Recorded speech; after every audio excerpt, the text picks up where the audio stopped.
Bismillahirrahmanirrahim. Assalamualaikum warahmatullahi wabarakatuh. Innal hamdalillah nasta'inuhu wa nastaghfiruh wa na'udzu bihi min shururi anfusina wa min sayyiati a'malina. May yahdihillahu fala mudilla lahu wa may yudlil fala hadiya lahu. Asyhadu an la ilaha illallah wahdahu la syarika lahu wa asyhadu anna Muhammadan 'abduhu wa rasuluhul karim. Allahumma salli wa sallim ala nabiyyina wa sayyidina al-Mustafa Muhammadin wa ala alihi wa ashabihi ajma'in. Amma ba'd. Rabbi shrah li sadri wa yassir li amri wahlul 'uqdatam min lisani yafqahu qawli. Segala puji bagi Allah, kemudian salawat dan salam kepada Rasulullah, pada keluarga dan seluruh sahabat-sahabatnya yang Allah muliakan. InsyaAllah jamaah salat maghrib dan Isya yang telah menyempatkan waktu berhadir karena Allah, dan mudah-mudahan kehadiran kita tercatat menjadi pahala di sisi Allah Subhanahu wa taala. Bapak Ibu yang dimuliakan Allah, malam ini insyaAllah kita coba selesaikan pembahasan tentang adab kepada orang yang lebih tua. Di pertemuan yang lalu, di antara adab kepada orang yang lebih tua, yaitu hendaknya kita mendahulukan mereka ketika berada di jalan, kemudian mendahulukan mereka untuk mendapatkan tempat yang layak ketika berada dalam majlis. Jadi orang tua yang datang ke satu majlis, maka jangan sampai kita yang lebih muda tidak menyediakan tempat. Kalau ada tempat yang lebih tinggi, maka dudukkanlah mereka di tempat yang lebih tinggi. Begitulah Rasulullah mengajarkannya. Kita akan sambung adab berikutnya, yaitu ketika berbicara dengan orang yang umurnya lebih tua daripada kita, maka hendaknya mendahulukan mereka untuk bicara dan jangan memotong pembicaraan mereka kalau mereka sedang berbicara. Ini berdasarkan hadis Nabi sallallahu alaihi wasallam, yaitu hadis tentang ada dua orang sahabat Nabi, yaitu Sahal ibnu Hasmah dan Muhayyisah ibnu Mas'ud, yang datang melaporkan kepada Nabi sallallahu alaihi wasallam tentang terbunuhnya seorang muslim di tangan Yahudi. Jadi kemudian kedua orang ini datang menghadap Rasulullah karena terburu-buru ingin bercerita kepada Nabi, melaporkan kepada Nabi, sehingga dalam hadis ini disebutkan Muhayyisah yang lebih muda berbicara duluan. Ketika mulai bicara, langsung Rasulullah sallallahu alaihi wasallam menyebutkan kabbar, kata Rasulullah, yuridu, yang diinginkan sebenarnya adalah asin, yaitu bicara dulu yang umurnya lebih tua. Jadi Rasulullah menyebutkan yang lebih tua dulu, yang lebih tua, kata Rasulullah. Kemudian diamlah sahabat ini, lalu mulai bicara temannya yang lain yang lebih tua umurnya. Jadi Rasulullah yang mengajarkan bahawa kalau seandainya dalam sebuah majlis ingin berbicara, dahulukan dulu umur yang lebih tua. Bawai orang tua berapa, walaupun mungkin kalau dia bicara kita tidak ngerti, mungkin karena umurnya, suaranya sudah bergetar, atau tidak teratur lagi pembahasannya. Yang penting ada adab kita, ada hormat kepada orang yang lebih tua dari umur kita. Dan ini berlaku pada semua keadaan. Hadis tadi, hadis riwayat Bukhari Muslim dengan derajat yang sahih, menunjukkan Rasulullah sangat menekan tentang urusan mendahulukan orang tua yang berbicara. Dalam hadis riwayat Muslim dari Samrah bin Jundab radhiyallahu anhu qala, hadis lain menyebutkan dari Samrah, laqad kuntu ala ahdi Rasulillah sallallahu alaihi wasallam ghulaman, ketika aku hidup di zaman Nabi, ketika aku hidup bersama Nabi dan umurku pada waktu itu masih remaja, fakuntu ahfadhu fama yamna'uni minal qaul illa annaha huna rijalan hum asannu minni. Sungguh benar-benar aku menjaga, yaitu aku tidak akan berbicara terlebih dahulu di saat di kalanganku atau di tempatku itu ada yang orang lebih tua umurnya daripada aku. Ini keterangan dari Samurah bin Jundab. Dia mengatakan, waktu kami hidup di masa Rasulullah dan waktu aku masih remaja, sungguh aku tidak berani bicara lebih dahulu selama ada orang yang lebih tua umurnya daripada aku. Jadi ini semua adalah bahagian daripada akhlak kita bersama orang yang lebih tua. Jadi menyona rapat, kalau ada rapat yang di dalamnya ada tuhapan, tuhalapan, berapapun lah, mau tuha 20 segala macam, kalau ada yang dilihat lebih tua umurnya, ini yang dilihat lebih tua umurnya, bukan sebutan tuha. Karena ada yang masuk ke dalam tuha pun masih muda. Kalau ada rapat, persilakan dulu yang lebih tua, beri kesempatan untuk bicara. Dan dalam semua majlis,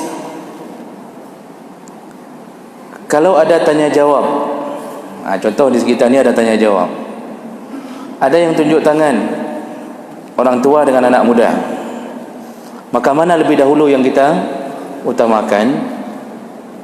Yang duluan nunjuk lah. Dia anak muda ke dia bunuh ke tunjuk, orang tua adalah, itu beda. Kalau dalam tanya jawab itu bukan memberi pendapat. Yang dimaksud dalam hadis adalah memberi pendapat.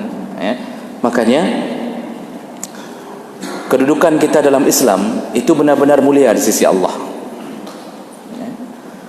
Karena Rasulullah di awal-awal pembahasan kita menyebutkan, bukan dari umatku man lam yahtarim kabirana, bukan golongan umatku orang yang tidak tahu cara hormat kepada yang lebih tua umurnya. Jadi dengan kita menghormat orang yang lebih tua, otomatis timbul kasih sayang dari orang tua kepada anak muda. Masalah pendapatnya diterima tidak diterima itu urusan lain, tapi adab mendahulukan mereka itu adalah etika dalam Islam. Dibolehkan untuk berbicara, artinya lebih dahulu anak muda. Kapan? Ketika dia punya ilmu yang lebih dan diizinkan oleh orang tua. Itu silakan anak muda lebih dahulu. Dia punya ilmu yang lebih dan diizinkan oleh orang-orang tua tersebut. Contohnya dalam hadis Nabi sallallahu alaihi wasallam dari Ibnu Umar radhiyallahu anhu maqal, kunna 'inda Rasulillah sallallahu alaihi wasallam, kami pernah duduk bersama-sama Rasulullah sallallahu alaihi wasallam. Faqala, lalu Rasulullah berkata, akhbiruni bisyajaratin tushbihu karrajulil muslim. Kata Rasulullah, ni ada tebakan ini, silakan tebak. Ada teka-teki, kata Rasulullah. Dan Rasulullah sekali-sekali memberikan pertanyaan kepada sahabat yang bentuknya seperti teka-teki. Apa pertanyaan Nabi? Kabarkan kepadaku satu pohon yang pohon tersebut mirip sifat seorang muslim. la yatajawazu waraqaha wa la tu'ti akluha kullahin, yang daunnya itu selalu bermanfaat kepada orang lain di setiap waktu. Buahnya bermanfaat, daunnya bermanfaat.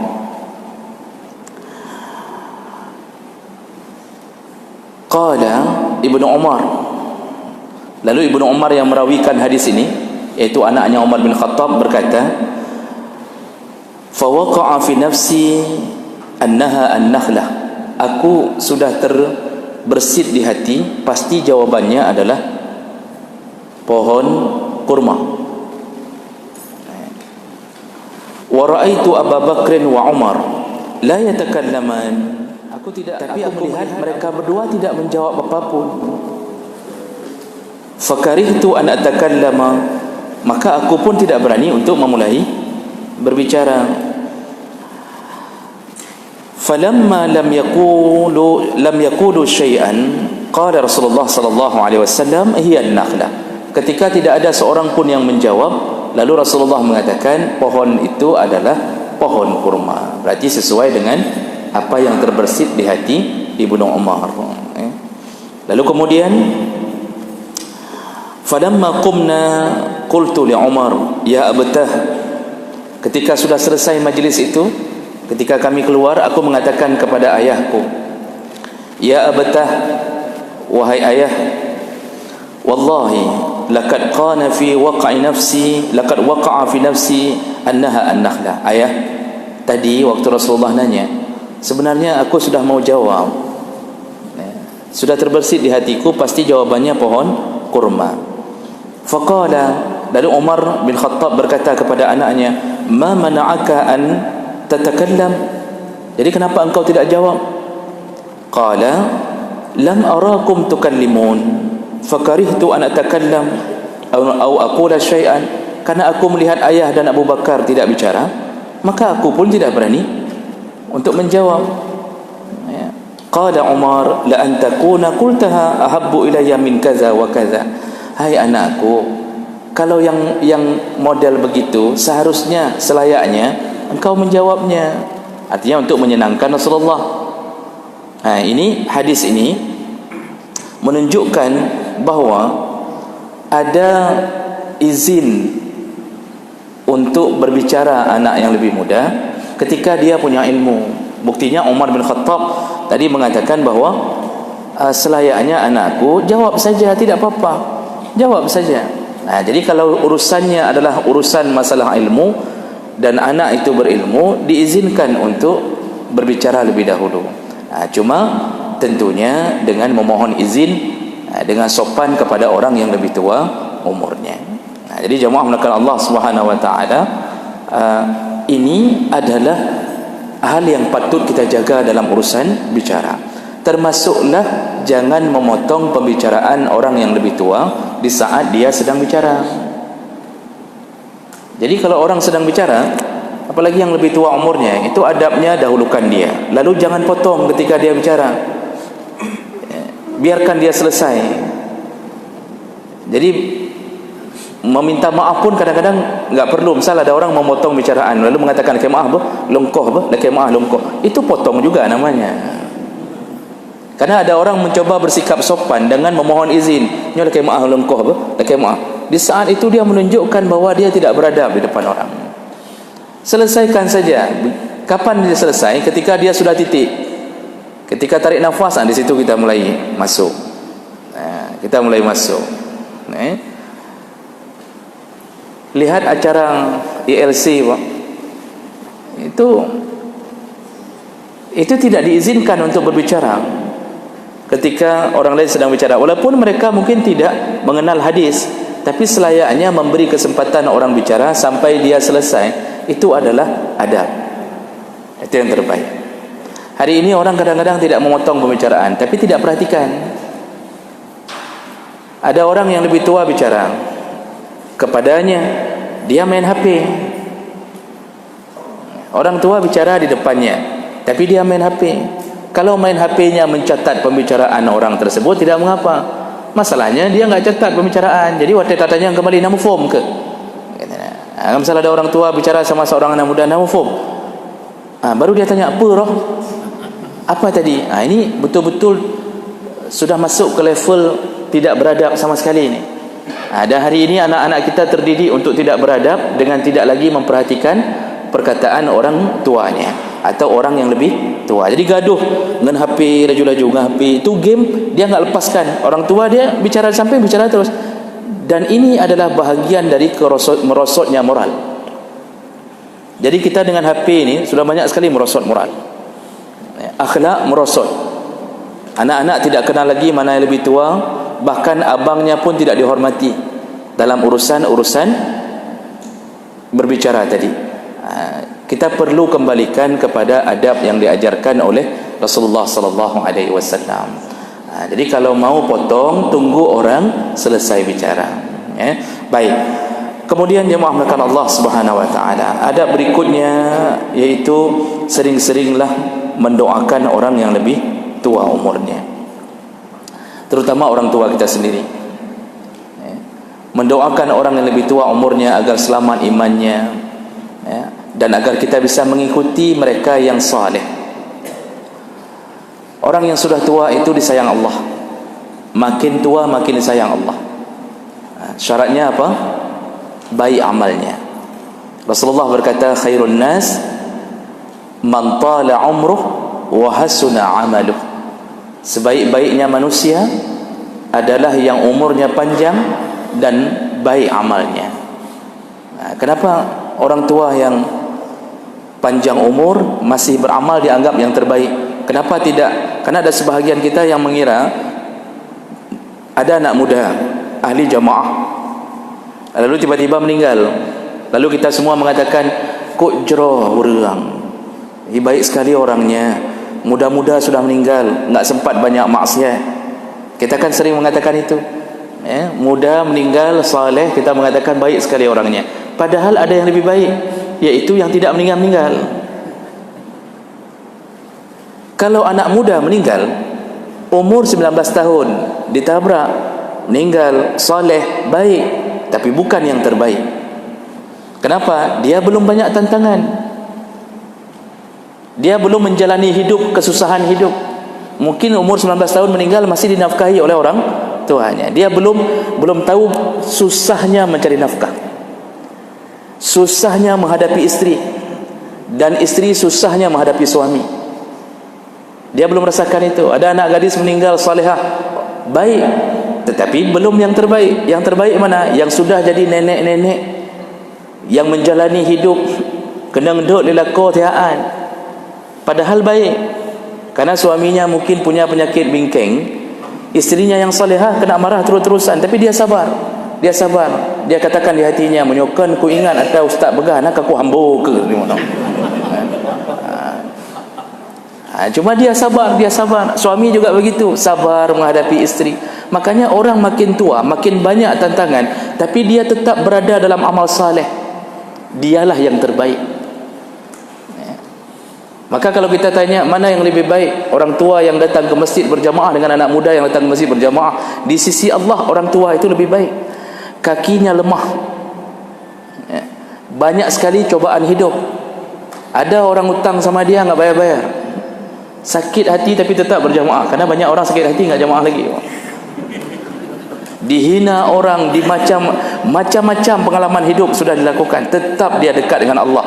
Dialah yang terbaik. Makanya siapapun kita yang lebih muda, sempatkan berdoa ketika melihat ada orang yang lebih tua. Paling kurang doanya tidak mesti doa khusus setelah solat. Dah berdoa langsung, waktu yang merempok kita katakan, "Bapak, semoga Allah sehatkan Bapak, semoga panjang umur, berjeroh sampai-sampai." Jadi ini perkara yang baik dan kita dapat pahala. Apalagi kalau mendoakan orang tanpa sepengetahuan dia. Karena ada hadis Nabi SAW, "Man da'a akahu li dhahril ghaibi," barang siapa yang berdoa untuk saudaranya sedangkan saudaranya dalam keadaan tidak tahu. Kita doakan seseorang, kita sebut nama seseorang, dia tidak tahu. Maka ketika dia berdoa, malaikat kemudian menjawab doanya, amin walaka bimislin. Malaikat mengatakan semoga diperkenankan Allah dan engkau mendapatkan pahala yang sama. Jadi mendoakan orang yang dia tidak tahu namanya, kita sebut dalam doa, kita dapat dua pahala. Pahala berdoa dan pahala yang sama dengan doa yang kita kirimkan kepada orang lain. Jadi jemaah menekan Allah Subhanahu wa taala, ini adalah adab yang selayaknya kita pelihara. Atau merempak ngurung lebih tua, ada sedikit yang kita lantunkan, semoga Allah memudahkan hidupnya. Tapi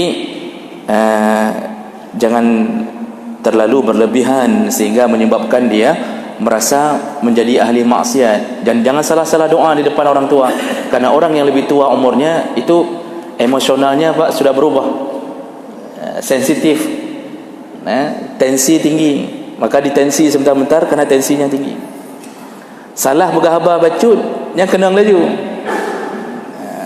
Makanya orang semakin berumur, apa kata Allah dalam surat Yasin, wa man nu'ammirhu nunaqqishu fil khalq afala ya'qilun. Barang siapa yang kami beri umur panjang, maka kami kurangi seluruh anggota tubuhnya.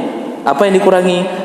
Lemahnya anggota tubuh, lemahnya pikiran. Maka semakin tua, gaya berfikir berubah seperti anak-anak, cara jalan seperti anak-anak, merangkak, kemudian dah mulai kencing-kencing di celana, di celana, dibuat oleh Allah menjadi seperti anak-anak. Di saat itulah kita berbaik-baik dengan orang yang lebih tua. Baik, berikutnya ini kita habiskan pada malam ini. Adab berikutnya, jangan terlalu berlebihan, bergurau atau bercanda dengan orang yang lebih tua umurnya.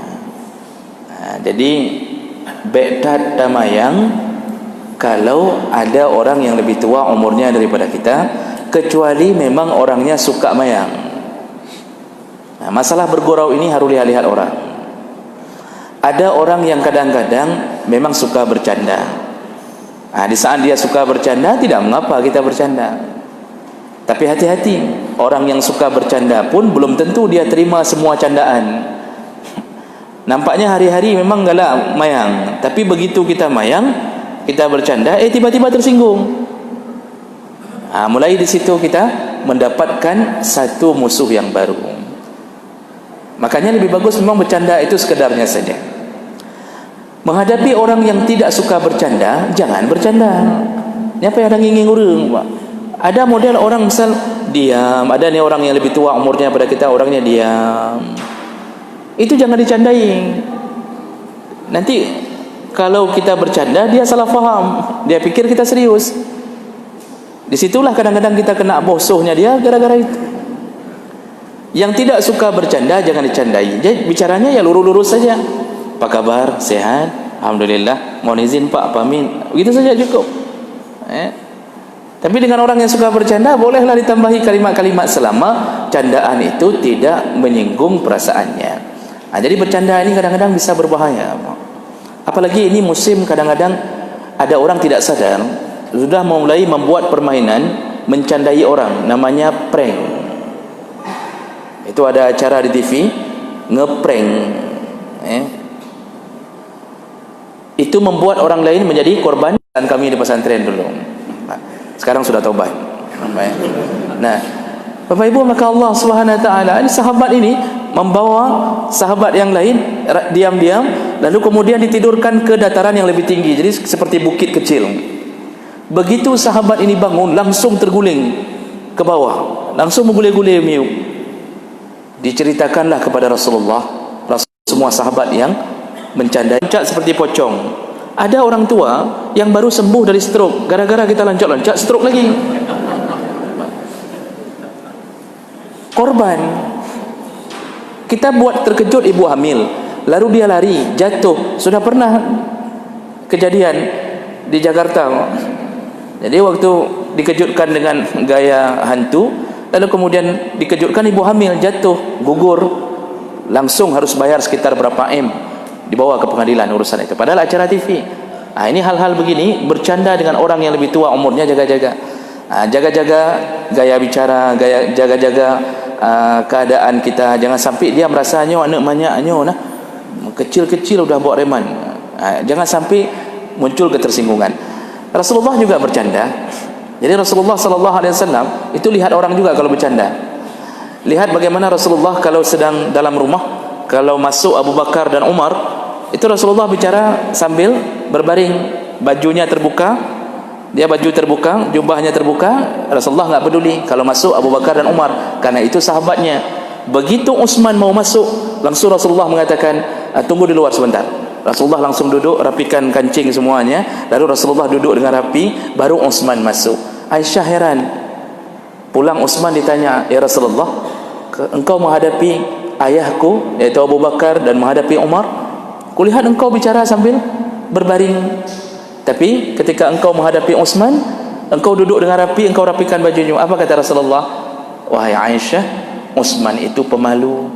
Kalau aku tidak merapikan bajuku, sungguh dia tidak akan pernah berani menemuiku." Makanya Rasulullah pun lihat-lihat orang walaupun itu teman kita. Makanya Pak, kalau berteman itu lihat-lihat menyodambayang. Baik, demikian. Ada waktu sekitar 10 menit lagi. Saya berhenti dulu. Silakan. Ya, baik. Mungkin Bapak Ibu sejumlah itu kalian ada yang bertanya bersama sih.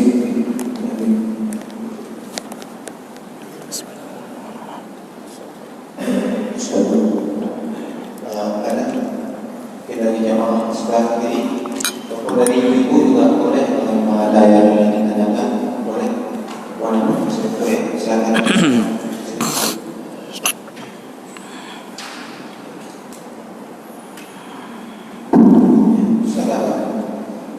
Assalamualaikum warahmatullahi wabarakatuh. Waalaikumsalam. Ustaz yang hormati, sungguh kalau kita perhatikan pada zaman terakhir ini, anak-anak muda pada kurang ajar semua.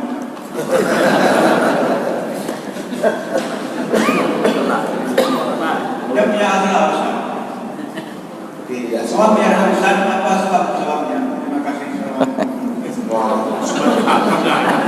Tidak semua. Oke, kalau kemarin Ustaz menjawab, Ustaz apa yang lain? Kira mereka ada juga sholat jamaah tidak semua. Ya, silakan ya, silakan.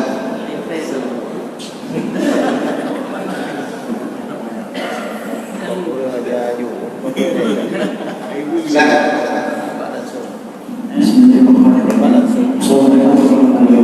Waalaikumsalam. Saya langsung saja Pak Ustaz mengatakan, di mana tadi Pak Ustaz mengatakan kita sering-seringlah mendoakan orang yang tua, terutama orang tua kita. Dan jadi pertanyaan juga saya, di mana juga ada hadis Nabi katanya Pak Ustaz, putuslah amal seseorang itu kecuali 3, doa yang soleh, amal jariah, dan ibu yang bermanfaat. Jadi bagaimana kaitannya dengan hadis ini dengan keterangan yang baru saja dari Ustaz? Terima kasih. Assalamualaikum warahmatullahi wabarakatuh. Waalaikumsalam. Ya, kedua Ustaz. Oke, baik, itu waktunya dulu. Ustaz, ini kalau ada kesempatan lagi kita berikan kesempatan. Oke, baik, pada saya dua dulu. Kalau ada satu lagi, ibu-ibu boleh juga. Silakan, saya berjalan sekali. Silakan. Assalamualaikum warahmatullahi wabarakatuh. Waalaikumsalam. Ini berbeda topik Ustaz. Pertanyaannya, yang pertama, apa hukumnya kita membeli emas tidak uang bayar Ustaz? Karena ada kawan yang bawa emas dalam ukuran yang sangat kecil, misalnya ada yang kepingan yang kecil itu sampai harganya 125.000 sekian Ustaz. Jadi kalau kita bayar langsung agak susah, tapi kalau gede kan bisa kita tekan rupiahnya. Tapi saat beli itu kita katanya, ini saya terima, saya beli emas dari ibu, tetapi saya setor uangnya besok pagi misalnya, karena itu dibawa ke rumah Ustaz. Bagaimana hukumnya? Yang kedua Ustaz, emas itu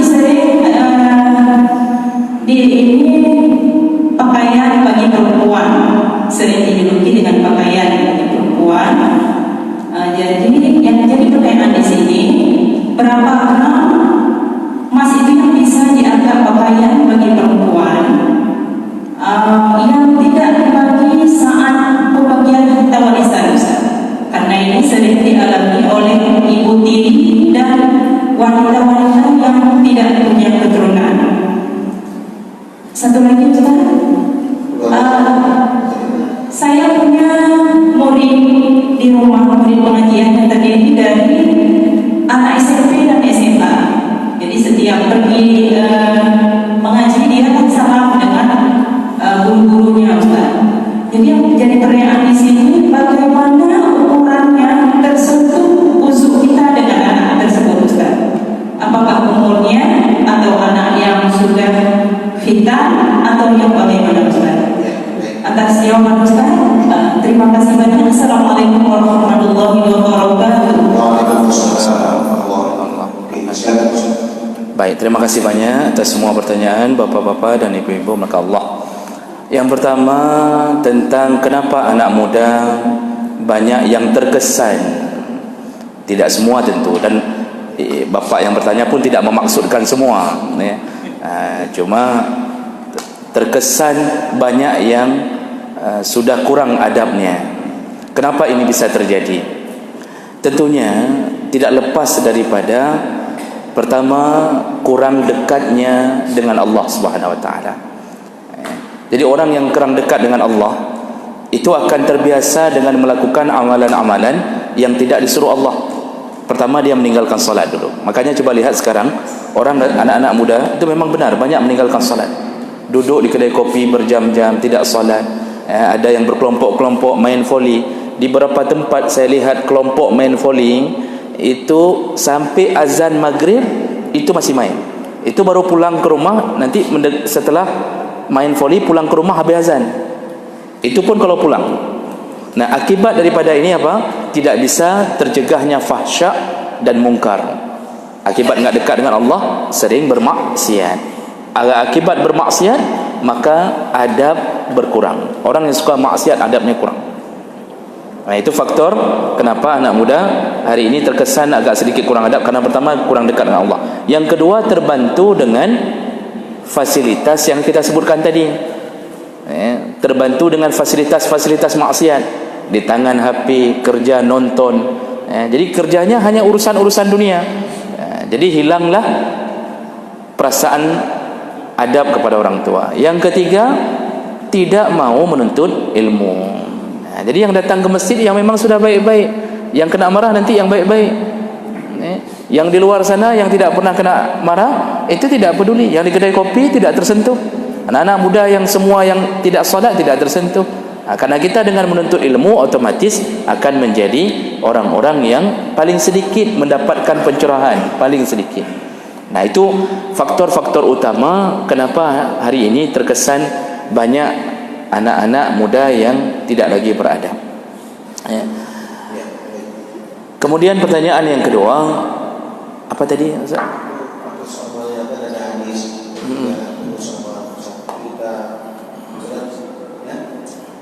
Ada hadis Nabi tentang 3 amalan yang terputus apabila meninggalnya anak Adam.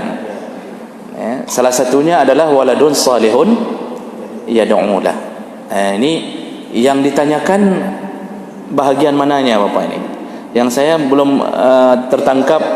Pertanyaannya Pak, yang ditanyakan Ustaz, bagaimana hubungan seperti Ustaz sampaikan tadi, kita berdoa untuk orang tua. Lebih sering kita berdoa untuk orang tua, bukan orang tua selain orang tua kita. Berdoa untuk orang lain. Baik. Kalau hadis Nabi yang berbunyi waladun salihun yad'ulah, bahasa yad'ulah, mendoakan orang tuanya, itu dalam syarah hadis tersebut itu bukan hanya bermakna menyebutkan Rabbighfirli, tetapi semua kebaikan anak saleh itu dikirimkan ke orang tuanya yang telah membuat dia saleh. Ketika dia salat, hasil didikan orang tua baik, dia dikirimkan. Jadi enggak mesti mendoakan Rabbighfirli, kesalehan anak dikirimkan. Berbeda dengan mendoakan orang lain. Kalau mendoakan orang lain itu memang perlu dikhususkan, perlu dikhususkan. Minta doa kesihatan untuk fulan itu perlu disebutkan namanya atau isyaratnya kepada Allah Subhanahu wa taala. Jadi tidak beralih secara otomatis seperti kepada orang tua kandung yang telah mendidik. Jadi sedikit perbedaan dalam urusan mendoakan orang tua dengan mendoakan orang yang lebih tua dari kalangan orang lain. Baik, kira-kira begitu ya Bapak maksudnya. Kemudian pertanyaan berikutnya, jual beli emas tidak secara cash. Rasulullah sallallahu alaihi wasallam menyebutkan ada 6 benda ribawi. Ada 6 benda yang termasuk bisa masuk ke riba. Salah satunya adalah az-zahab bil-zahab wal fiddah bil-fiddah, dan seterusnya. Rasulullah menyebutkan emas dengan emas, perak dengan perak. Nah, ini karena waktu singkat tidak bisa kita jelaskan semuanya. Intinya, kalau bertemu dua mata uang, karena dulu emas dinar, perak dirham. Kalau terjadi pertukaran antara dua mata uang, maka satu syarat supaya tidak jatuh ke dalam riba adalah yadan biyadin, harus dilakukan dengan cara tunai. Jadi misal contohnya apa? Kita mau tukar uang rupiah ke dolar di money changer atau di bank, maka bertemu dua mata uang. Di saat bertemu dua mata uang, agar tidak jatuh ke riba, maka harus dilakukan secara tunai, tidak boleh ditunda. Jadi nggak boleh seseorang mengatakan, ini saya taruh 1 juta ya, nanti tolong kasih tahu kalau dolar turun, tolong telepon saya baru kita tukar. Tidak dibolehkan. Bawa uang di situ tukar baru halal. Kalau ditunda, berubah langsung menjadi riba. Sekarang masalahnya uang dengan emas. Kita nggak bayar hari ini, bayar besok. Disinilah timbul masalah hari ini. Ada sedikit khilaf. Para ulama ketika membahas masalah ini menyebutkan, apakah emas hari ini masih dianggap mata uang atau dianggap barang? Ini yang menjadi sumber perbedaan pendapat. Kalau dianggap mata uang, maka tidak boleh dikreditkan. Maka semua urusan mengkreditkan emas haram. Kalau emas masih dianggap mata uang. Tapi kalau emas hari ini dianggap sebagai barang, maka dibolehkan. Berarti dianggap sebagai jual beli biasa. Ini yang menjadi sumber khilaf. Ini perlu tanya ke pakar ekonomi hari ini atau kehidupan kita. Masihkah emas menjadi mata uang hari ini? Kalau kita bilang menjadi barang, tapi hari ini orang simpan emas untuk ditukarkan. Jadi ini masih dalam ukuran syubhan. Kalau kita ambil kesimpulan susah, karena menyangkut apakah emas masih jadi mata uang atau menjadi barang. Kalau begitu, kalau ukurannya enggak jelas, bisa halal bisa haram, apa kata Rasulullah? Innal halala bayyin, yang halal sudah jelas, wal haramu bayyin, yang haram sudah jelas, wa bainahuma, di antara keduanya ada perkara-perkara syubhat, tidak jelas antara halal dan haram. Apa nasihat Nabi? Fadra'us syubhat mastata'tum. Kalau engkau sudah ragu-ragu apakah halal haram, tinggalkanlah pekerjaan itu. Jadi baiknya bagaimana ibu? Jangan lakukan jual beli emas dengan cara kredit atau dengan cara menunda pembayaran. Itu jalan terbaik. Kita aman, masuk ke jalur aman. Maka bapak pun yang punya usaha-usaha emas, dengan mengkreditkan emas atau ibu-ibu, maka sebaiknya tinggalkan. Walaupun masih ada pendapat yang membolehkan. Itu pertanyaan begitu. Kemudian pertanyaan berikutnya, berapa gram yang menjadi pakaian dari emas? ini maksud pakaian Yang dipakai. oh yang dipakai ibu ya maksudnya. Berapa gram yang boleh dipakai? Oh gitu. Karena dalam ilmu zakat itu yang tidak terkena zakat adalah zakatul hulli, zakat perhiasan. Mana perhiasan yang tidak dianggap zakat contohnya? Yang jadi pakaian, yang jadi perhiasan. Berapa gram? Itu masalah berapa gram tidak ditentukan dalam fikih, tapi ditentukan secara uruf, secara adat. Kalau adat kita menganggap banyak, berarti banyak. Contoh, orang Aceh kalau pakai di gelang mencapai 50 manyam, itu dianggap banyak tidak? Banyak. Kalau dilihat ada orang pakai emas, perempuan pakai emas 50 manyam, itu dianggap banyak, berarti dianggap banyak. Jadi ukurannya berapa? Uruf adat setempat. Berapa yang dianggap biasa di Aceh? 20 manyam, 30 manyam. Itu saja yang boleh dipakai. Itu yang tidak terkena zakat. Kalau lebih daripada itu dipakai, tetap hitungannya kena zakat walaupun nempel di gelang. Misal ibu untuk menghindari zakat, contoh, ada orang menghindari zakat ke pakai mendum ke? 200 manyam ke pakai mendum, dari hino ke pakai sampai bageti ke pakai. Itu tetap yang dihitung enggak kena zakat, yang kadar kebiasaan orang pakai 20 30 manyam. 70 manyam lagi tetap hitung ke zakat walaupun nempel di tangan. Begitu kira-kira ibu kalau sesuai dengan maksud pertanyaan, ya. Kalau tidak sesuai nanti tanya waktu saya keluar. Saya akan menghindar. Ya. Baik, terakhir.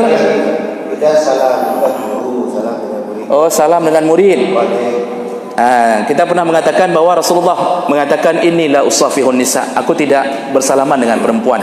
Ukurannya adalah baligh. Ukurannya adalah baligh. Jadi kalau sudah balik, baik perempuan laki-laki, itu dianggap membatalkan wudu dan sebaiknya tidak biasakan bersalaman dengan orang-orang yang sudah balik. Jadi ibu kalau guru SMA, sebaiknya jangan biasakan salaman dengan murid yang laki-laki, karena mungkin di antara murid ada yang bandot-bandot.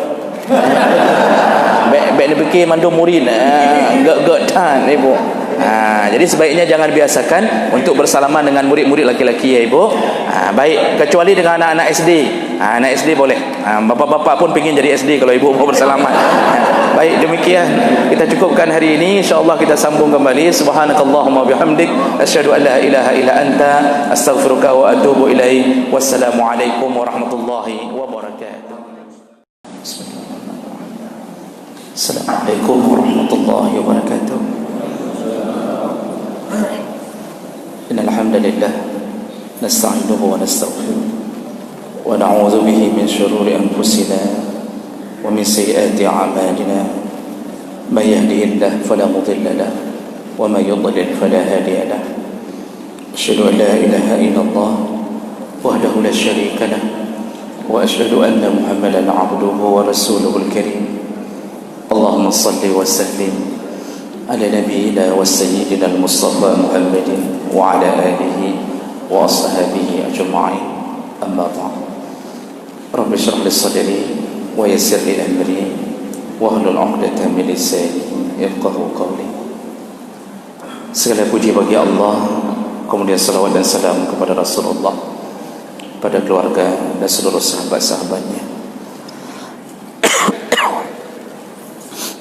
yang Allah muliakan. InsyaAllah jamaah salat maghrib dan Isya telah menyempatkan waktu berhadir karena Allah, dan mudah-mudahan kehadiran kita tercatat menjadi pahala di sisi Allah Subhanahu wa taala.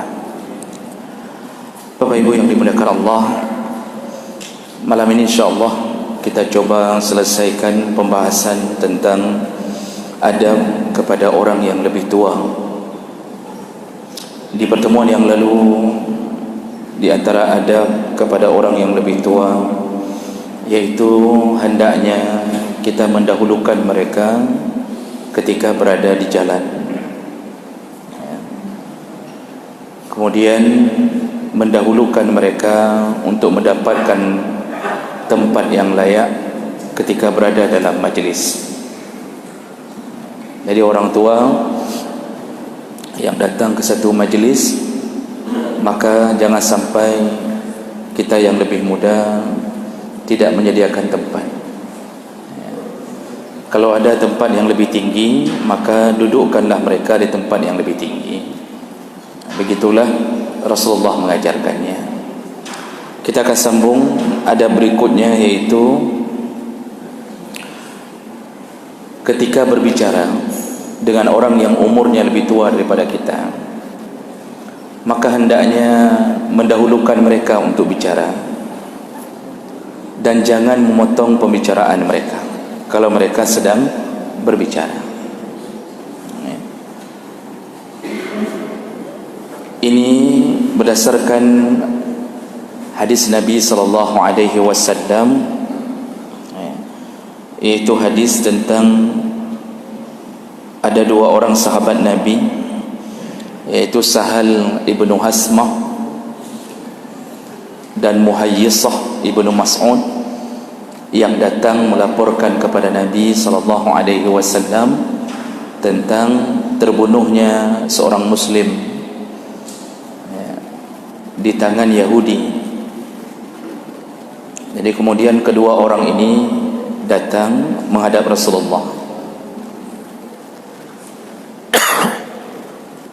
karena terburu-buru ingin bercerita kepada Nabi, melaporkan kepada Nabi, sehingga dalam hadis ini disebutkan Muhayyisah yang lebih muda berbicara duluan.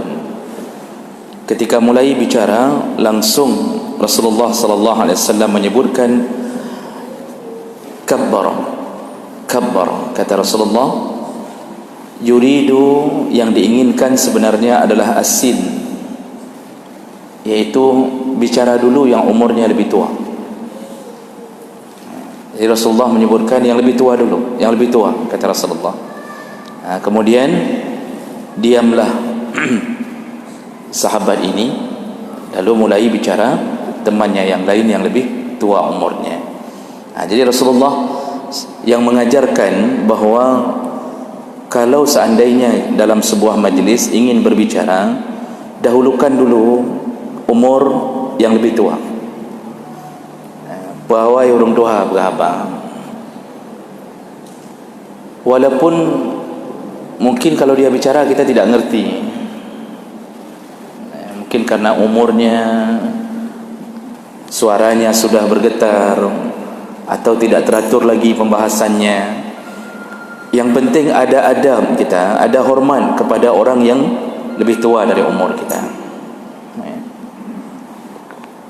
Dan ini berlaku pada semua keadaan. Hadis tadi, hadis riwayat Bukhari Muslim dengan derajat yang sahih, menunjukkan Rasulullah sangat menekan tentang urusan mendahulukan orang tua yang berbicara. Dalam hadis riwayat Muslim dari Samrah bin Jundab radhiyallahu anhu qala, hadis lain menyebutkan dari Samrah, laqad kuntu ala ahdi Rasulillah sallallahu alaihi wasallam ghulaman, ketika aku hidup di zaman Nabi, ketika aku hidup bersama Nabi dan umurku pada waktu itu masih remaja, fakuntu ahfadhu fama yamna'uni minal qaul illa annaha huna rijalan hum asannu minni. Sungguh benar-benar aku menjaga, yaitu aku tidak akan berbicara terlebih dahulu di saat di kalanganku atau di tempatku itu ada yang orang lebih tua umurnya daripada aku. Ini keterangan dari Samurah bin Jundab.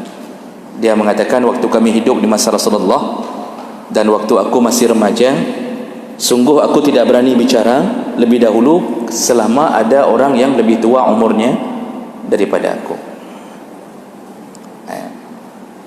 Jadi ini semua adalah bahagian daripada akhlak kita bersama orang yang lebih tua.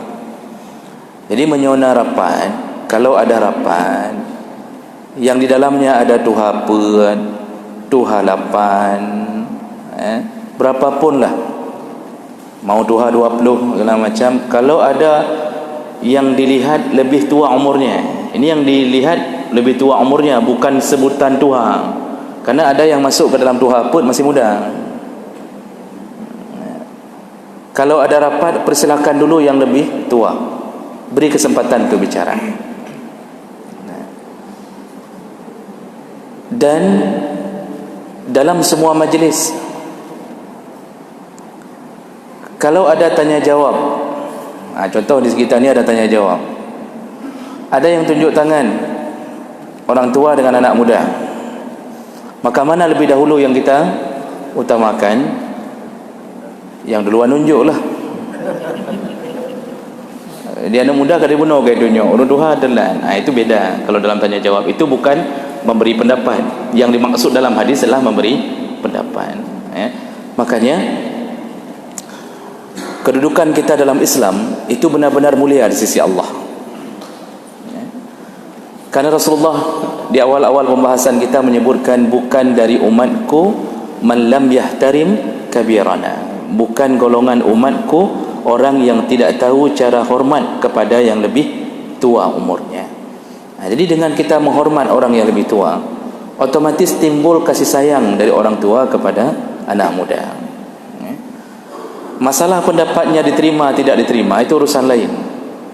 Tapi adab mendahulukan mereka itu adalah etika dalam Islam. Dibolehkan untuk berbicara. Artinya lebih dahulu anak muda. Kapan? Ketika dia punya ilmu yang lebih dan diizinkan oleh orang tua. Nah, itu silakan anak muda lebih dahulu. Dia punya ilmu yang lebih dan diizinkan oleh orang-orang tua tersebut. Contohnya dalam hadis Nabi sallallahu alaihi wasallam dari Ibnu Umar radhiyallahu anhu maqal kunna 'inda Rasulillah sallallahu alaihi wasallam, kami pernah duduk bersama-sama Rasulullah sallallahu alaihi wasallam. Faqala, lalu Rasulullah berkata, akhbiruni bisyajaratin tushbihu karrajulil muslim. Kata Rasulullah, ni ada tebakan ini, silakan tebak. Ada teka-teki, kata Rasulullah. Dan Rasulullah sekali-sekali memberikan pertanyaan kepada sahabat yang bentuknya seperti teka-teki. Apa pertanyaan Nabi? Kabarkan kepadaku satu pohon yang pohon tersebut mirip sifat seorang muslim. La yatajawazu waraqaha wa la tu'ti akluha kullahin. Yang daunnya itu selalu bermanfaat kepada orang lain di setiap waktu. Buahnya bermanfaat, daunnya bermanfaat.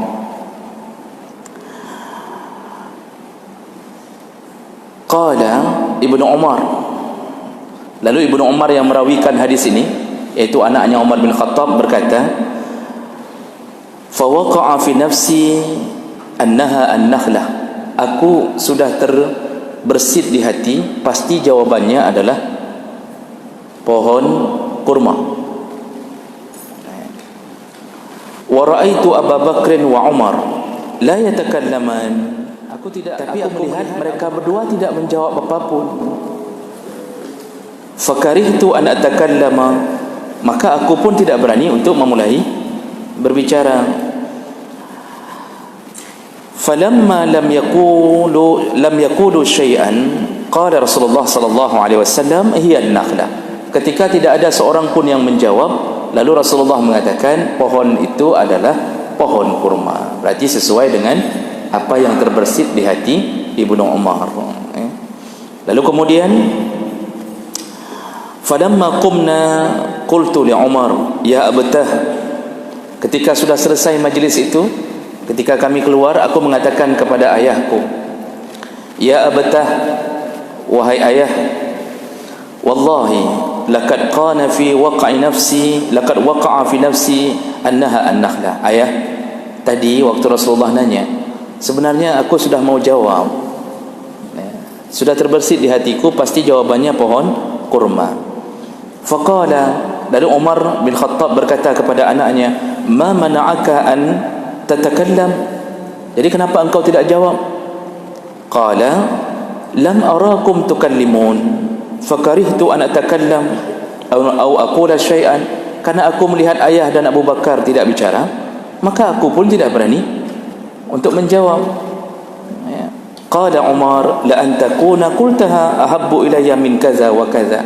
Hai anakku, kalau yang model begitu seharusnya selayaknya engkau menjawabnya. Artinya untuk menyenangkan Rasulullah. Ini hadis ini menunjukkan bahawa ada izin untuk berbicara anak yang lebih muda ketika dia punya ilmu. Buktinya Umar bin Khattab tadi mengatakan bahawa selayaknya anakku jawab saja, tidak apa-apa, jawab saja. Jadi kalau urusannya adalah urusan masalah ilmu dan anak itu berilmu, diizinkan untuk berbicara lebih dahulu. Cuma tentunya dengan memohon izin dengan sopan kepada orang yang lebih tua umurnya. Jadi jemaah melakukan Allah Subhanahu wa taala, ini adalah hal yang patut kita jaga dalam urusan bicara. termasuklah jangan memotong pembicaraan orang yang lebih tua di saat dia sedang bicara. Jadi kalau orang sedang bicara, apalagi yang lebih tua umurnya, itu adabnya dahulukan dia, lalu jangan potong ketika dia bicara, biarkan dia selesai. Jadi meminta maaf pun kadang-kadang enggak perlu. Misal ada orang memotong bicaraan lalu mengatakan laki maaf longkoh laki maaf longkoh, itu potong juga namanya. Karena ada orang mencoba bersikap sopan dengan memohon izin, nyo laki maaf longkoh laki maaf. Di saat itu dia menunjukkan bahawa dia tidak beradab di depan orang. Selesaikan saja. Kapan dia selesai? Ketika dia sudah titik, ketika tarik nafas, di situ kita mulai masuk. Kita mulai masuk. Lihat acara ILC, Pak. Itu tidak diizinkan untuk berbicara ketika orang lain sedang bicara, walaupun mereka mungkin tidak mengenal hadis, tapi selayaknya memberi kesempatan orang bicara sampai dia selesai. Itu adalah adab. Itu yang terbaik. Hari ini orang kadang-kadang tidak memotong pembicaraan, tapi tidak perhatikan. Ada orang yang lebih tua bicara, kepadanya dia main HP. Orang tua bicara di depannya, tapi dia main HP. Kalau main HP-nya mencatat pembicaraan orang tersebut, tidak mengapa. Masalahnya dia enggak catat pembicaraan. Jadi waktu tatanya kembali nama form ke? Misalnya ada orang tua bicara sama seorang anak muda nama form. Baru dia tanya, apa roh? Apa tadi? Ini betul-betul sudah masuk ke level tidak beradab sama sekali ini. Dan hari ini anak-anak kita terdidik untuk tidak beradab dengan tidak lagi memperhatikan perkataan orang tuanya atau orang yang lebih tua. Jadi gaduh dengan HP, laju-laju dengan HP, itu game dia enggak lepaskan. Orang tua dia bicara sampai bicara terus. Dan ini adalah bahagian dari merosotnya moral. Jadi kita dengan HP ini sudah banyak sekali merosot moral. Akhlak merosot.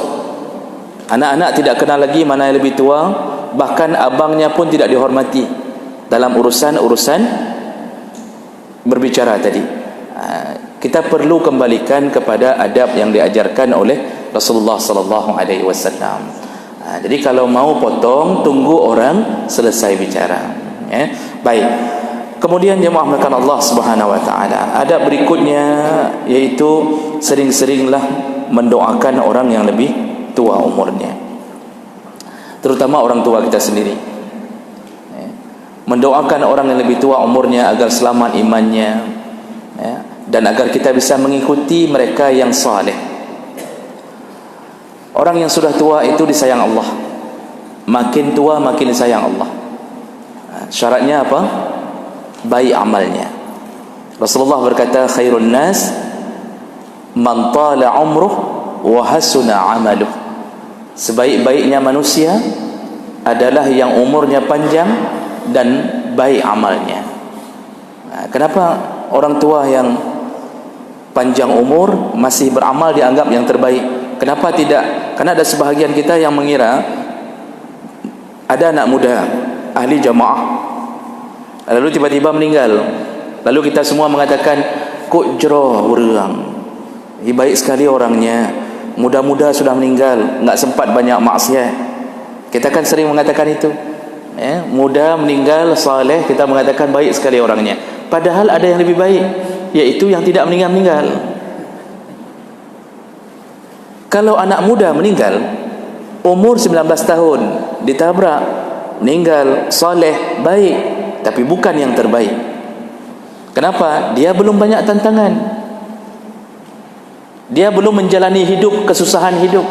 Mungkin umur 19 tahun meninggal masih dinafkahi oleh orang tuanya. Dia belum tahu susahnya mencari nafkah, susahnya menghadapi istri, dan istri susahnya menghadapi suami.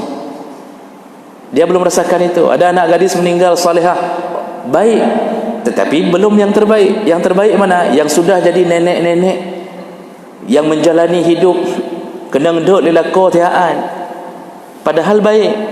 Karena suaminya mungkin punya penyakit bingkeng, istrinya yang salihah kena marah terus-terusan, tapi dia sabar.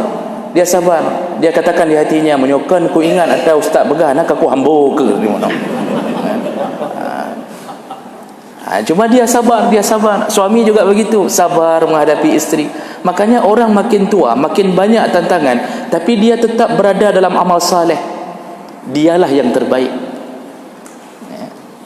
Maka kalau kita tanya mana yang lebih baik, orang tua yang datang ke masjid berjamaah dengan anak muda yang datang ke masjid berjamaah, di sisi Allah orang tua itu lebih baik. Kakinya lemah, banyak sekali cobaan hidup.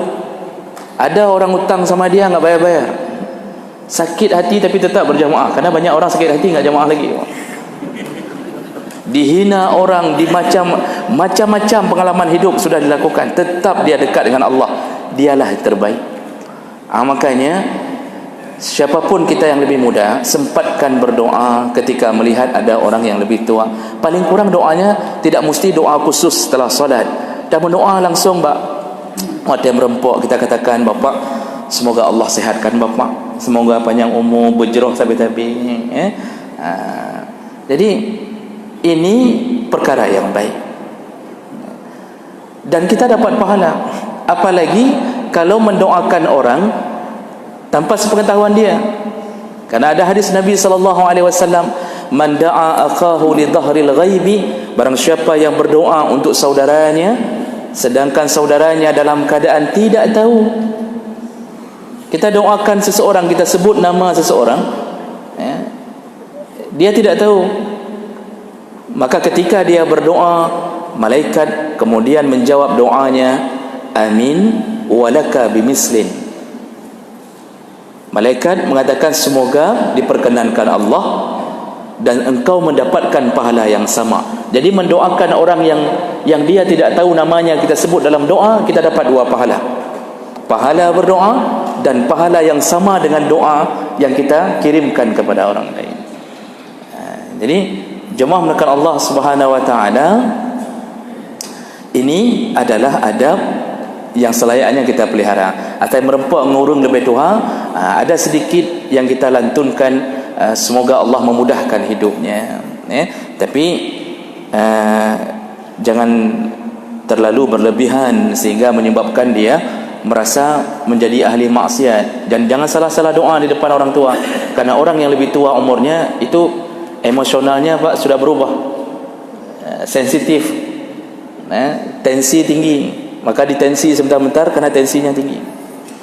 Salah bergahabar bacut, yang kenang laju.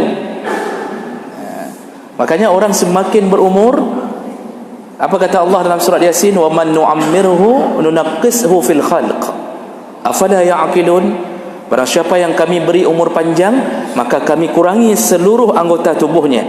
Apa yang dikurangi? Lemahnya anggota tubuh, lemahnya pikiran. Maka semakin tua, gaya berfikir berubah seperti anak-anak, cara jalan seperti anak-anak, merangkak, kemudian dah mulai kencing-kencing di celana, di celana, dibuat oleh Allah menjadi seperti anak-anak. Di saat itulah kita berbaik-baik dengan orang yang lebih tua. Baik, berikutnya ini kita habiskan pada malam ini. Ada berikutnya, jangan terlalu berlebihan, bergurau atau bercanda dengan orang yang lebih tua umurnya. Jadi bedat tamayang kalau ada orang yang lebih tua umurnya daripada kita, kecuali memang orangnya suka mayang. Masalah bergurau ini harus lihat-lihat orang. Ada orang yang kadang-kadang memang suka bercanda. Di saat dia suka bercanda, tidak mengapa kita bercanda. Tapi hati-hati, orang yang suka bercanda pun belum tentu dia terima semua candaan. Nampaknya hari-hari memang galak mayang, tapi begitu kita mayang, kita bercanda, tiba-tiba tersinggung. Mulai di situ kita mendapatkan satu musuh yang baru. Makanya lebih bagus memang bercanda itu sekedarnya saja. Menghadapi orang yang tidak suka bercanda, jangan bercanda. Apa yang ada nginging urang, Pak? Ada model orang misal diam, ada nih orang yang lebih tua umurnya pada kita, orangnya diam. Itu jangan dicandai. Nanti kalau kita bercanda, dia salah faham, dia pikir kita serius. Disitulah kadang-kadang kita kena bosohnya dia gara-gara itu. Yang tidak suka bercanda jangan dicandai. Jadi bicaranya ya lurus-lurus saja. Apa kabar? Sehat? Alhamdulillah. Mohon izin Pak, pamit. Begitu saja cukup. Tapi dengan orang yang suka bercanda, bolehlah ditambahi kalimat-kalimat selama candaan itu tidak menyinggung perasaannya. Jadi bercanda ini kadang-kadang bisa berbahaya. Apalagi ini musim, kadang-kadang ada orang tidak sadar sudah mulai membuat permainan mencandai orang, namanya prank. Itu ada acara di TV ngeprank. Itu membuat orang lain menjadi korban. Dan kami di pesantren dulu. Sekarang sudah taubat. Nah, Bapak Ibu, maka Allah Subhanahu wa taala, ini sahabat ini membawa sahabat yang lain diam-diam lalu kemudian ditidurkan ke dataran yang lebih tinggi. Jadi seperti bukit kecil. Begitu sahabat ini bangun, langsung terguling ke bawah, langsung menggulai-gulai miu. Diceritakanlah kepada Rasulullah, semua sahabat yang mencandai seperti pocong. Ada orang tua yang baru sembuh dari stroke, gara-gara kita loncat-loncat stroke lagi. Korban. Kita buat terkejut ibu hamil, lalu dia lari, jatuh. Sudah pernah kejadian di Jakarta. Jadi waktu dikejutkan dengan gaya hantu, lalu kemudian dikejutkan ibu hamil, jatuh, gugur, langsung harus bayar sekitar berapa M, dibawa ke pengadilan urusan itu. Padahal acara TV. Ini hal-hal begini, bercanda dengan orang yang lebih tua umurnya, jaga-jaga. Jaga-jaga gaya bicara, jaga-jaga keadaan kita. Jangan sampai dia merasa anak manyaknya kecil-kecil udah bawa reman. Jangan sampai muncul ketersinggungan. Rasulullah juga bercanda. Jadi Rasulullah SAW itu lihat orang juga kalau bercanda. Lihat bagaimana Rasulullah kalau sedang dalam rumah, kalau masuk Abu Bakar dan Umar, itu Rasulullah bicara sambil berbaring, bajunya terbuka, dia baju terbuka, jubahnya terbuka. Rasulullah enggak peduli kalau masuk Abu Bakar dan Umar, karena itu sahabatnya. Begitu Utsman mau masuk, langsung Rasulullah mengatakan, tunggu di luar sebentar. Rasulullah langsung duduk, rapikan kancing semuanya, lalu Rasulullah duduk dengan rapi, baru Utsman masuk. Aisyah heran. Pulang Utsman ditanya, ya Rasulullah, engkau menghadapi ayahku yaitu Abu Bakar dan menghadapi Umar, kulihat engkau bicara sambil berbaring. Tapi ketika engkau menghadapi Utsman, engkau duduk dengan rapi, engkau rapikan bajunya. Apa kata Rasulullah? Wahai Aisyah, Utsman itu pemalu. Kalau aku tidak merapikan bajuku, sungguh dia tidak akan pernah berani menemuiku. Makanya Rasulullah pun lihat-lihat orang, walaupun itu teman kita. Makanya Pak, kalau berteman itu lihat-lihat menyodam mayang. Baik, demikian. Ada waktu sekitar 10 menit lagi. Saya berhenti dulu. Silahkan. Ya, baik. Mungkin Bapak Ibu sejumlah itu kalian ada yang bisa kasih.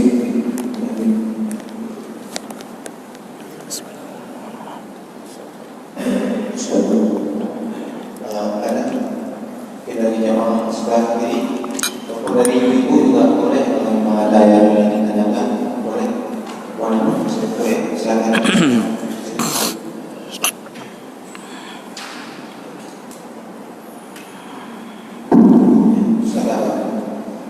Assalamualaikum warahmatullahi wabarakatuh. Waalaikumsalam. Ustaz yang terhormati, sungguh kalau kita perhatikan pada saat terakhir ini, anak-anak muda, muda-muda, pada kurang ajar semua.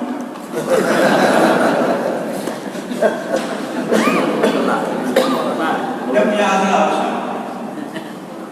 Sebab yang Ustaz, apa sebabnya? Terima kasih. Tidak semua. Oke, kalau orang ini bisa menjawab. Ustaz, apa yang lain? Kira-kira itu akan ada sholat berjamaah, tidak semua. Ya, silakan.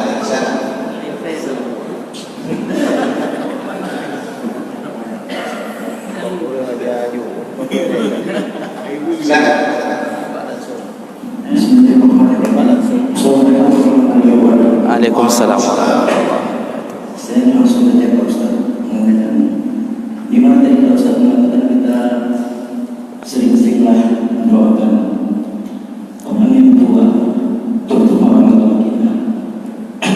Jadi pertanyaan juga saya, di mana juga ada hadis Nabi katanya Pak Ustaz, putus maaf seseorang itu kecuali 3.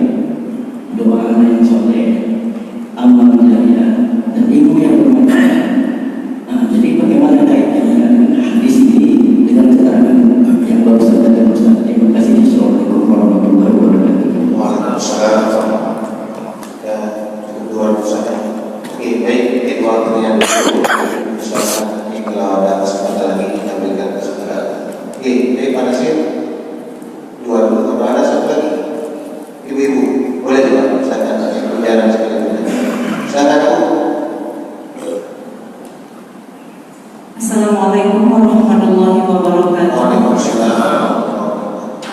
Ini berbeda topik Ustaz. Pertanyaannya, yang pertama, apa hukumnya kita membeli emas tidak membayar Ustaz? Karena ada kawan yang bawa emas dalam ukuran yang sangat kecil, misalnya ada yang kepingan yang kecil itu sampai harganya 125.000 sekian Ustaz. Jadi kalau kita bayar langsung agak susah, tapi kalau gede kan bisa kita tekan rupiahnya. Tapi saat beli itu kita akarnya, ini saya terima, saya beli emas dari ibu, tetapi saya setor uangnya besok pagi misalnya, karena itu dibawa ke rumah Ustaz. Bagaimana hukumnya? Yang kedua Ustaz, emas itu sering ini pakaian bagi perempuan, sering dijuluki dengan pakaian bagi perempuan. Jadi yang jadi pertanyaan di sini, berapa gram emas itu yang bisa dianggap pakaian bagi perempuan yang tidak dibagi saat pembagian harta warisan Ustaz? Karena ini sering dialami oleh ibu tiri dan wanita-wanita yang tidak punya keturunan. Satu lagi Ustaz, saya punya murid di rumah, murid pengajian yang terdiri dari anak SMP dan SMA. Jadi setiap pergi mengaji dia kan salam dengan guru-gurunya Ustaz. Jadi yang menjadi pertanyaan di sini, bagaimana ukurannya tersentuh uzuk kita dengan anak tersebut Ustaz? Apakah umurnya atau anak yang sudah khitan atau yang bagaimana Ustaz? Atas jawaban Ustaz, terima kasih banyak. Assalamualaikum warahmatullahi wabarakatuh. Waalaikumsalam warahmatullahi wabarakatuh. Baik, terima kasih banyak atas semua pertanyaan bapak-bapak dan ibu-ibu, maka Allah. Yang pertama tentang kenapa anak muda banyak yang terkesan. Tidak semua tentu, dan bapak yang bertanya pun tidak memaksudkan semua ya. Cuma terkesan banyak yang sudah kurang adabnya. Kenapa ini bisa terjadi? Tentunya tidak lepas daripada pertama, kurang dekatnya dengan Allah Subhanahu wa taala. Jadi orang yang kurang dekat dengan Allah itu akan terbiasa dengan melakukan amalan-amalan yang tidak disuruh Allah. Pertama, dia meninggalkan salat dulu. Makanya coba lihat sekarang orang, anak-anak muda itu memang benar banyak meninggalkan salat. Duduk di kedai kopi berjam-jam tidak salat. Ada yang berkelompok-kelompok main volley. Di beberapa tempat saya lihat kelompok main volley itu sampai azan maghrib itu masih main. Itu baru pulang ke rumah, nanti setelah main volley pulang ke rumah habis azan. Itu pun kalau pulang. Nah, akibat daripada ini apa? Tidak bisa tercegahnya fahsya dan mungkar. Akibat enggak dekat dengan Allah, sering bermaksiat. Akibat bermaksiat, maka adab berkurang. Orang yang suka maksiat, adabnya kurang. Nah, itu faktor kenapa anak muda hari ini terkesan agak sedikit kurang adab. Karena pertama, kurang dekat dengan Allah. Yang kedua, terbantu dengan fasilitas yang kita sebutkan tadi. Terbantu dengan fasilitas-fasilitas maksiat. Di tangan HP, kerja nonton. Jadi kerjanya hanya urusan-urusan dunia. Jadi hilanglah perasaan adab kepada orang tua. Yang ketiga, tidak mau menuntut ilmu. Jadi yang datang ke masjid yang memang sudah baik-baik, yang kena marah nanti yang baik-baik. Yang di luar sana yang tidak pernah kena marah, itu tidak peduli. Yang di kedai kopi tidak tersentuh. Anak-anak muda yang semua yang tidak salat tidak tersentuh. Karena kita dengan menuntut ilmu otomatis akan menjadi orang-orang yang paling sedikit mendapatkan pencerahan, paling sedikit. Nah, itu faktor-faktor utama kenapa hari ini terkesan banyak anak-anak muda yang tidak lagi beradab. Kemudian pertanyaan yang kedua, apa tadi?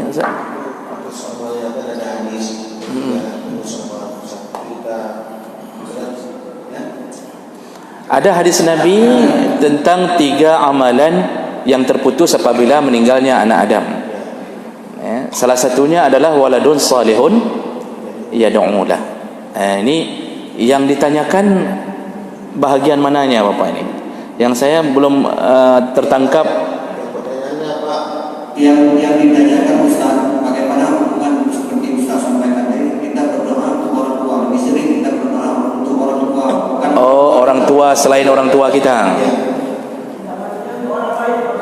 Berdoa untuk orang lain. Baik. Kalau hadis Nabi yang berbunyi waladun salihun yad'u lah, bahasa yad'u lah, mendoakan orang tuanya, itu dalam syarah hadis tersebut itu bukan hanya bermakna menyebutkan Rabbighfirli, tetapi semua kebaikan anak saleh itu dikirimkan ke orang tuanya yang telah membuat dia saleh. Ketika dia salat, hasil didikan orang tua baik, dia dikirimkan. Jadi enggak mesti mendoakan Rabbighfirli, kesalehan anak dikirimkan. Berbeda dengan mendoakan orang lain. Kalau mendoakan orang lain itu memang perlu dikhususkan, perlu dikhususkan. Minta doa kesihatan untuk fulan itu perlu disebutkan namanya atau isyaratnya kepada Allah Subhanahu wa taala. Jadi tidak beralih secara otomatis seperti kepada orang tua kandung yang telah mendidik. Jadi sedikit perbedaan dalam urusan mendoakan orang tua dengan mendoakan orang yang lebih tua dari kalangan orang lain. Baik, kira-kira begitu ya Bapak maksudnya. Kemudian pertanyaan berikutnya, jual beli emas tidak secara cash. Rasulullah sallallahu alaihi wasallam menyebutkan ada 6 benda ribawi. Ada 6 benda yang termasuk bisa masuk ke riba. Salah satunya adalah az-zahab bil-zahab wal fiddah bil-fiddah, dan seterusnya. Rasulullah menyebutkan emas dengan emas, perak dengan perak. Nah, ini karena waktu singkat tidak bisa kita jelaskan semuanya. Intinya, kalau bertemu dua mata uang, karena dulu emas dinar, perak dirham. Kalau terjadi pertukaran antara dua mata uang, maka satu syarat supaya tidak jatuh ke dalam riba adalah yadan biyadin, harus dilakukan dengan cara tunai. Jadi misal contohnya apa? Kita mau tukar uang rupiah ke dolar di money changer atau di bank, maka bertemu dua mata uang. Di saat bertemu dua mata uang, agar tidak jatuh ke riba, maka harus dilakukan secara tunai, tidak boleh ditunda. Jadi nggak boleh seseorang mengatakan, ini saya taruh 1 juta ya, nanti tolong kasih tahu kalau dolar turun, tolong telepon saya baru kita tukar. Tidak dibolehkan. Bawa uang di situ tukar baru halal. Kalau ditunda, berubah langsung menjadi riba. Sekarang masalahnya uang dengan emas. Kita nggak bayar hari ini, bayar besok. Disinilah timbul masalah hari ini. Ada sedikit khilaf. Para ulama ketika membahas masalah ini menyebutkan, apakah emas hari ini masih dianggap mata uang atau dianggap barang? Ini yang menjadi sumber perbedaan pendapat. Kalau dianggap mata uang, maka tidak boleh dikreditkan. Maka semua urusan mengkreditkan emas haram. Kalau emas masih dianggap mata uang. Tapi kalau emas hari ini dianggap sebagai barang, maka dibolehkan. Berarti dianggap sebagai jual beli biasa. Ini yang menjadi sumber khilaf. Ini perlu tanya ke pakar ekonomi hari ini atau kehidupan kita. Masihkah emas menjadi mata uang hari ini? Kalau kita bilang menjadi barang, tapi hari ini orang simpan emas untuk ditukarkan. Jadi ini masih dalam ukuran syubhan. Kalau kita ambil kesimpulan susah, karena menyangkut apakah emas masih jadi mata uang atau menjadi barang. Kalau begitu, kalau ukurannya enggak jelas, bisa halal bisa haram, apa kata Rasulullah? Innal halala bayyin, yang halal sudah jelas, wal haramu bayyin, yang haram sudah jelas, wa bainahuma, di antara keduanya ada perkara-perkara syubhat, tidak jelas antara halal dan haram. Apa nasihat Nabi? Fadra'us syubhat mastata'tum. Kalau engkau sudah ragu-ragu apakah halal haram, tinggalkanlah pekerjaan itu. Jadi baiknya bagaimana ibu? Jangan lakukan jual beli emas dengan cara kredit atau dengan cara menunda pembayaran. Itu jalan terbaik. Kita aman, masuk ke jalur aman. Maka bapak pun yang punya usaha-usaha emas, dengan mengkreditkan emas atau ibu-ibu, maka sebaiknya tinggalkan. Walaupun masih ada pendapat yang membolehkan. Itu pertanyaan begitu. Kemudian pertanyaan berikutnya, Berapa gram yang menjadi pakaian dari emas? ini maksud pakaian Yang dipakai. oh yang dipakai ibu ya maksudnya. Berapa gram yang boleh dipakai? Oh gitu. Karena dalam ilmu zakat itu yang tidak terkena zakat adalah zakatul hulli, zakat perhiasan. Mana perhiasan yang tidak dianggap zakat contohnya? Yang jadi pakaian, yang jadi perhiasan. Berapa gram? Itu masalah berapa gram tidak ditentukan dalam fikih, tapi ditentukan secara uruf, secara adat. Kalau adat kita menganggap banyak berarti banyak. Contoh, orang Aceh kalau pakai di gelang mencapai 50 manyam, itu dianggap banyak tidak? Banyak. Kan? Kalau dilihat ada orang pakai emas, perempuan pakai emas 50 manyam, itu dianggap banyak, berarti dianggap banyak. Jadi ukurannya berapa? Uruf adat setempat. Berapa yang dianggap biasa di Aceh? 20 manyam, 30 manyam. Itu saja yang boleh dipakai. Itu yang tidak terkena zakat.